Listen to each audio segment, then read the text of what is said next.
Olá pessoal, tudo bem? A gente está terminando agora o segundo bimestre e no terceiro bimestre a gente vai trabalhar muito com o nosso DNA, as nossas características, como é que elas são transmitidas e por aí vai.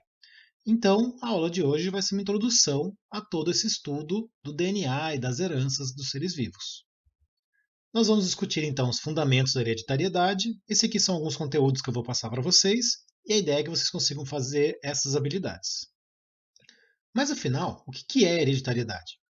É fácil a gente perceber que todo ser vivo é formado por uma infinidade de características. Para descrever você, seria uma coisa extremamente complexa. Eu poderia falar o número de dedos que você tem, qual é a cor, tamanho, formato, o número de pelos em cada dedo, e isso seria só falando dos seus dedos. Imagina tentar descrever todo o resto do seu corpo.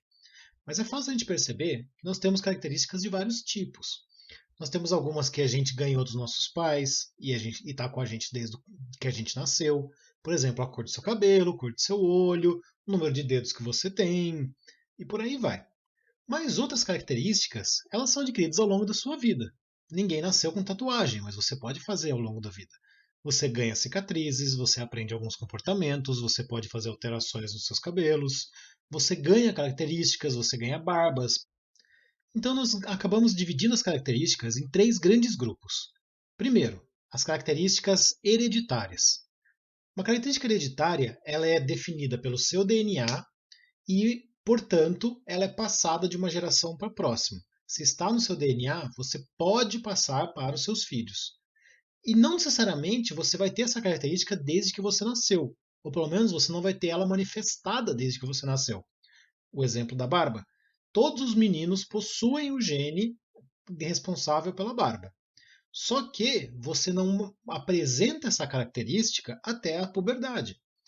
Nós temos a capacidade de gerar, por exemplo, espermatozoides, mas você não faz isso desde bebê, tá certo?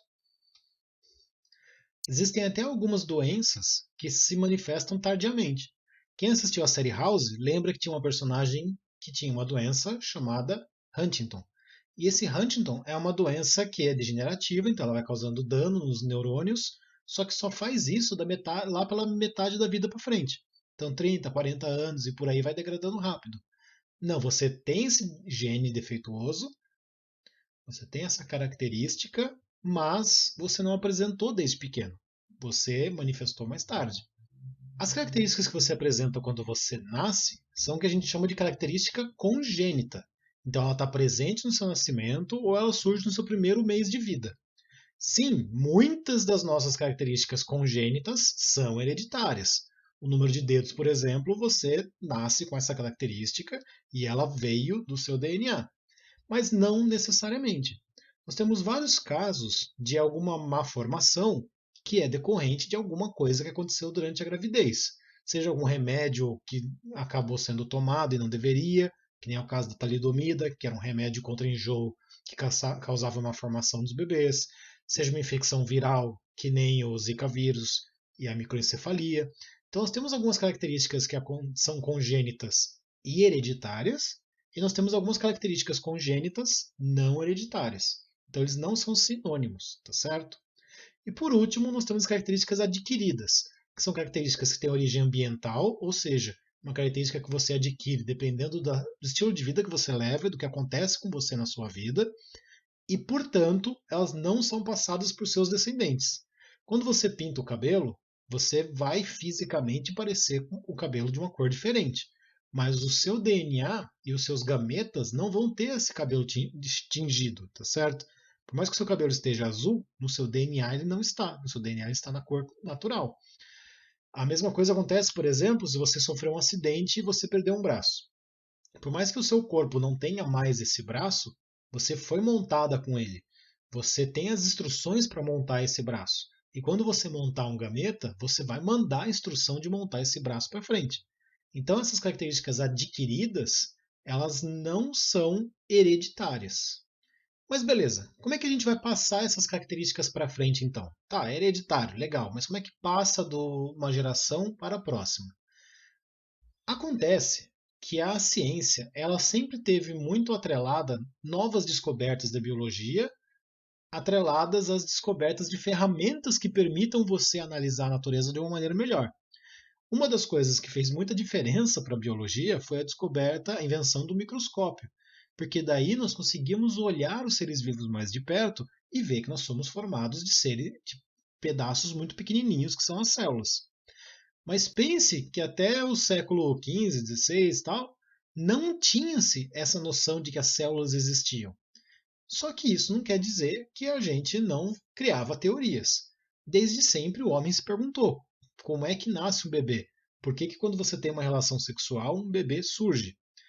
E nós só conseguimos descrever os gametas lá no século XVII, quando dois médicos holandeses perceberam nas fêmeas mudanças de cor nos ovários e nos machos um grande número de pequenos seres que se movimentavam, que são os espermatozoides, porque eles têm um flagelo que faz ele nadar.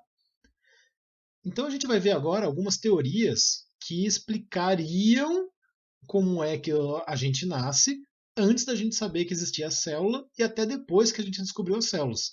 Porque descobrir os gametas não quer dizer que a gente entendeu como é que uma característica passa de uma pessoa para outra, já que a gente descobriu o gameta, mas a descoberta do DNA só veio muito depois.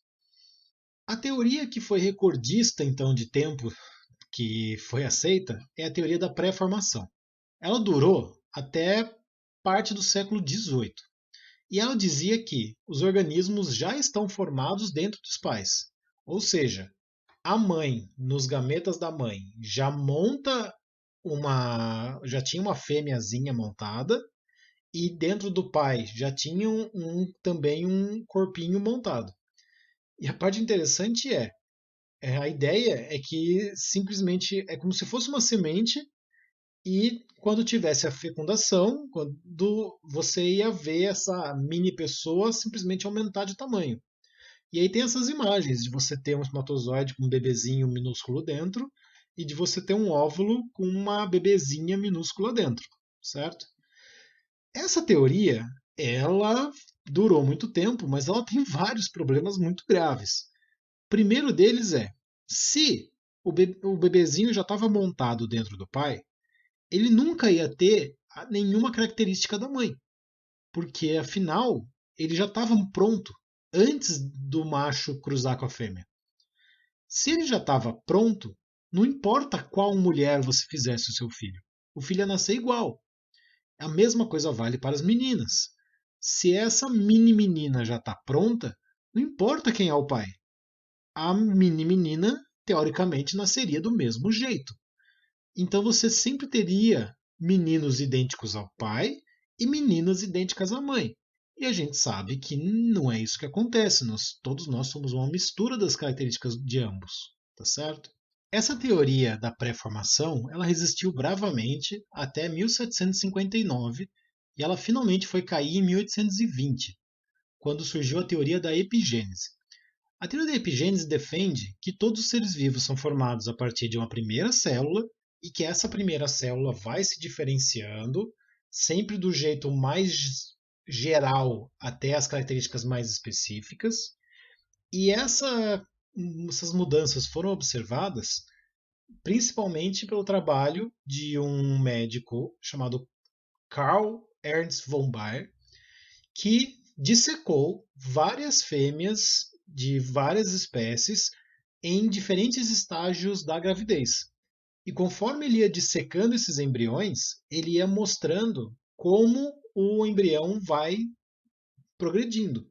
Aqui nessa imagem do canto, a gente tem o óvulo fertilizado, que seria a primeira célula, que seria o zigoto, e aí, depois de um tempo, o zigoto sofre mitose, vira duas células, essas duas células sofrem mitose, viram quatro.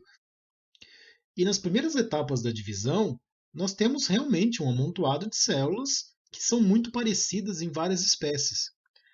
Conforme esse embrião vai avançando durante a gravidez e o desenvolvimento, aí sim começa a ficar bem diferente.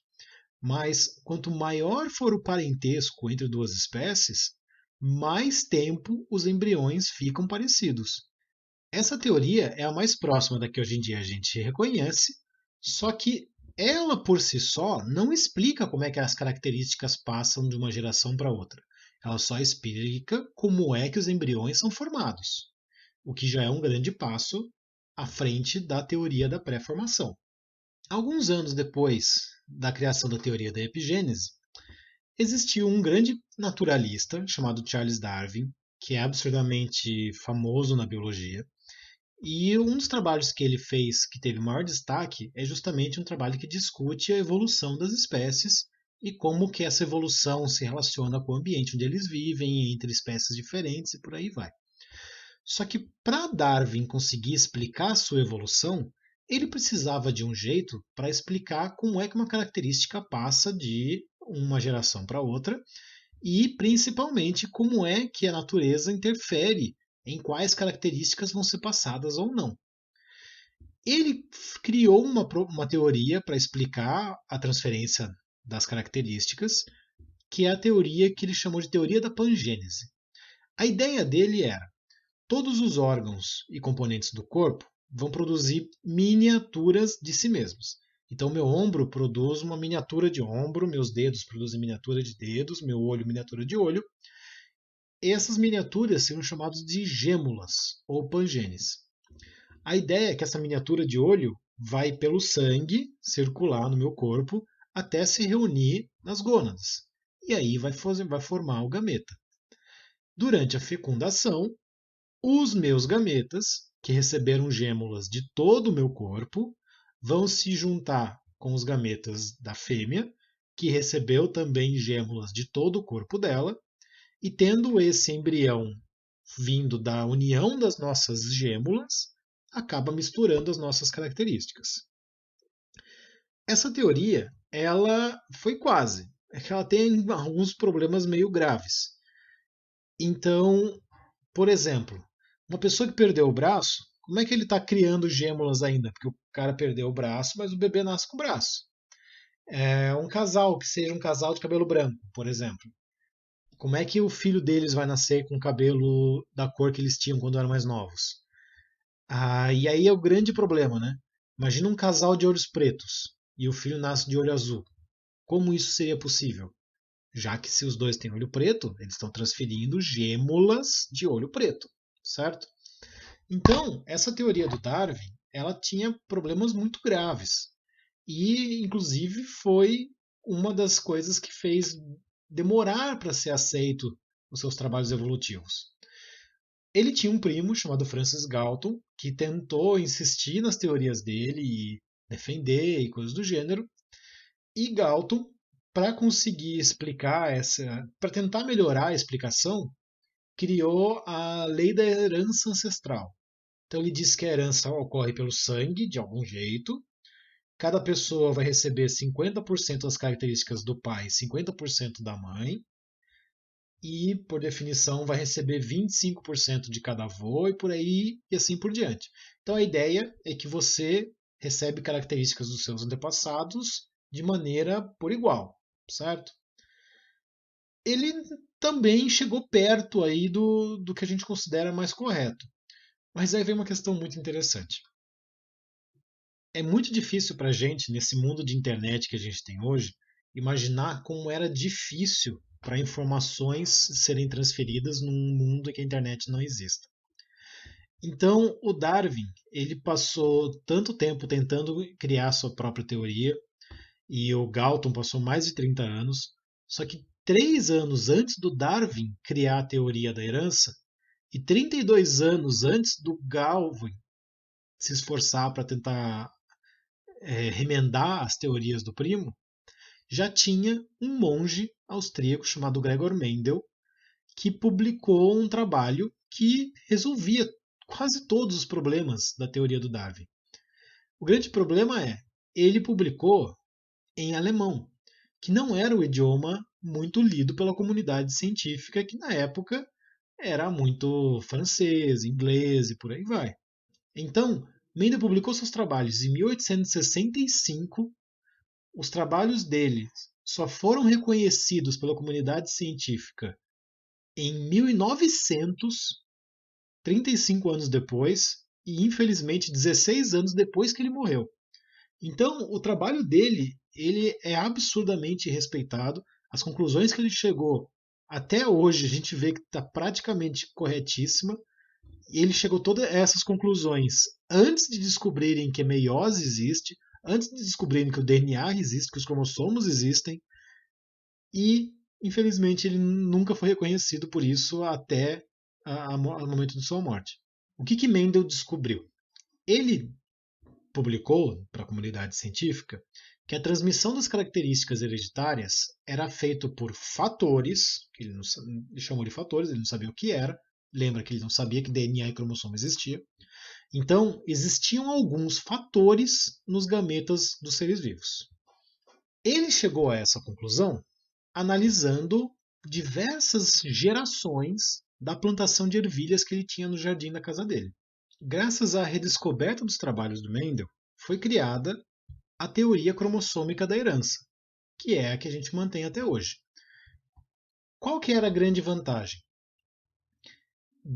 Entre o Mendel publicar o seu trabalho e ele ser redescoberto em 1900, aconteceram vários avanços na comunidade científica. O principal foi a descoberta das divisões celulares. Então, nesse tempo entre o Mendel publicar e as pessoas acharem os trabalhos dele, haviam sido descobertas tanto a mitose quanto a meiose.